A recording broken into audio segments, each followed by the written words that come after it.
your lungs are sort of your weakness. If you do have asthma, or every year you get that bronchitis or pneumonia or something like that, I mean, there's certainly ways to treat it once things come up, but even more important is to try to be preventative. So if you know this is your area of weakness, it's important to look at all those sort of factors that weaken your system and weaken your lungs, and work on that preventatively, so when, you know, allergy season comes or the winter comes and you're heading down that, you know, bronchitis path again, if you can strengthen your system before you get to January or December or whatever, then you can breeze through the winter with no problem or minimal problem. You might get a little bit of a cold that'll last for 2 or 3 days, and then you'll be fine. So like planning ahead for vacation, right. You're planning ahead for your wellness. Exactly. By doing preventative things. I think you'll hear from everybody that the client, the patient, has as much to do with recovery and wellness as the provider.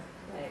And that they are really here sort of using all their wisdom, talent, and love, but it takes also very thoughtful involvement of the individual, which is a little different from the model many of us have grown up with, where doctors do things to you and presumably that will get you well.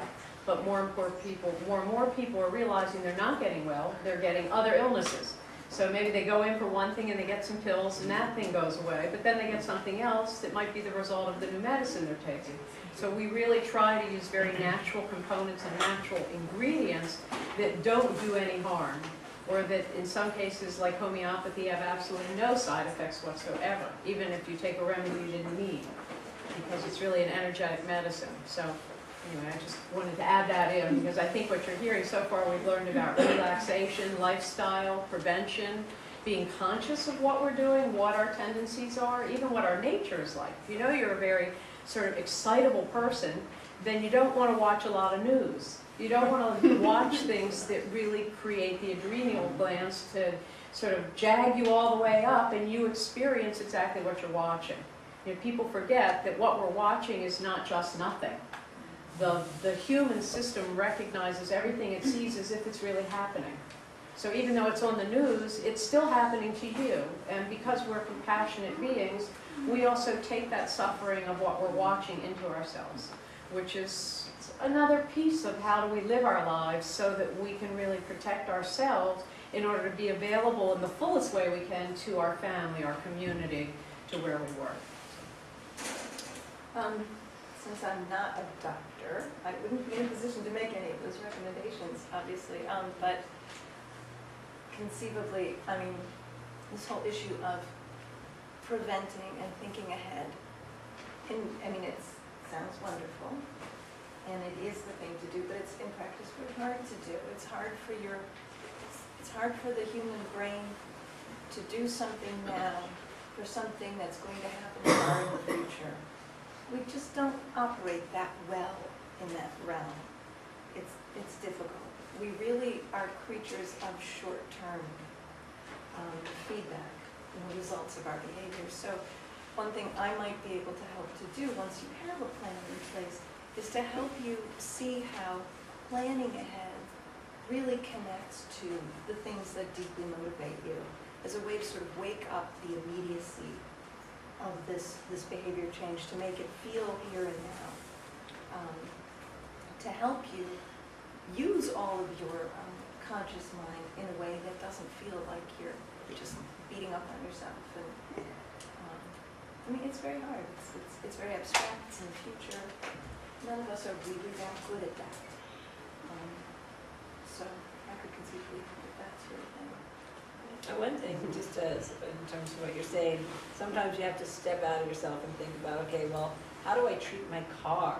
You know, every 3,000 miles I get the oil change, I do all these, you know, preventative maintenance things for my car. Well, treat your body at least as well as you treat your car, and you're halfway there already. Yeah, we could have drive-by tune-ups. I joke, pretty soon we're going to have drive-by brain surgery. We're doing it home. I tell people, come in for your once-a-month tune-up for acupuncture. Come in and get your preventive. And by the way, I have seen an acupuncturist every month for 30 years. So I can truthfully say it has kept me well. Yeah, absolutely. Sarah? I share very much the approach that Ina initially described here. And I would add maybe one little twist or a different way of languaging it, which is I think of the periods when we're not experiencing something acute as a time to recuperate and nurture. Recuperation, convalescence is a dying art in the Western world. You know, there was a time when there were actually homes. There were places that you could go to. They were called convalescent homes. And the whole, you know, for most of us, the financial demands and responsibilities that we have, our jobs are not set up, you know, to allow us to really recuperate. And the body needs that. Body needs that time. So I like to think of the times we're not dealing with something acute as a time to nurture, build, and nourish. And I find that the herbs are supremely wonderful at that. The herbs, you know, they're a little bit mysterious. There's a lot of science that's coming out on them all the time, but they're complex chemically. And depending on their chemical makeup, they have affinities for certain tissues of the body. And they will go to those tissues of the body. They will help those particular kinds of tissues of the body. So part of the assessment, whether it's looking at respiratory or digestive, is also to look at, are the tissues dried out, or are they moist? Are they too wet? Are they too damp? Are they stagnant? Is there movement that should be happening that's not moving? Are they hot and they need cooling? So there's this sort of component that also comes into seeing which herbs are going to be more appropriate, so that at a time when you may have acute symptoms, you have something to reach for that's going to relieve those symptoms and bring you comfort. And then the times when you get through that acute period, you have the herbs to reach for that are going to help those tissues to rebuild and support your overall system. Because they're also general immune issues, immune strength issues, and difficulties that you might be dealing with. And also in terms of the respiratory and digestive with herbs, because the tissues in the two tracts are very similar, you may find that you're being treated, or you're taking herbs for respiratory, and you might suddenly find that some digestive conditions are changing for the better, or vice versa. That you're taking herbs for a certain digestive distress, and you'll all of a sudden find that respiratory challenges you were having things are also improving. And also, of course, one system might be what's showing as an acute illness or a chronic problem, but the whole body's a whole show. So all your teammates have to be brought together. And I think one of the really unique thing about the providers here, and in general the entire concept of integrative medicine, is that each person is unique. And each person's body responds at its own pace and its own way. So 5 of you could all come here and say, well, I have, okay, we'll just use asthma as an example. You will not be treated the same, meaning your illness isn't what gets treated, you do, your person. So I think one of the things that's very unique and quite wonderful about integrative medicine and all of the providers at Ruscombe is you.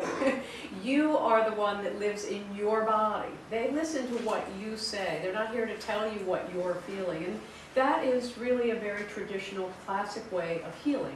Before we got into the Western paint-by-number medicine, that's what a doctor did. Their bedside manner was really, were they good listeners?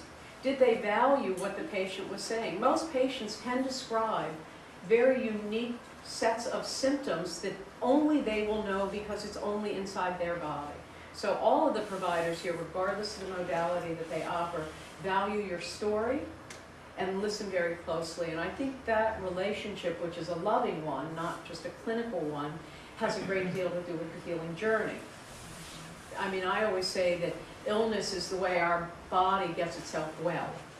That's a pretty reverse way of thinking. Illness is an awful thing we have to get rid of as fast as we can, when in fact for many of us, I know for my own self, having had Crohn's disease when I was much younger, had I not, there'd be no Ruscombe. It was only in my journey to get well again that I discovered all these wonderful options, to the point that then I decided other people should have those options. I think every human being on this planet will, if they reflect closely about illness, will discover that it was a journey their soul brought through the body so that they could learn something new about themselves. It might have meant, I used to do this thing called the positive side of disease, and we would put up on the big blackboard, and everybody would list all the horrible things. I lost my job, I lost my friends, I don't have much money. Then we do the positive things. I got a new job I really love, I have new friends, meaning illness is not an enemy. It's really the way the body speaks loudly so that we can pay attention to ourselves and then do the proper thing to the best of our ability.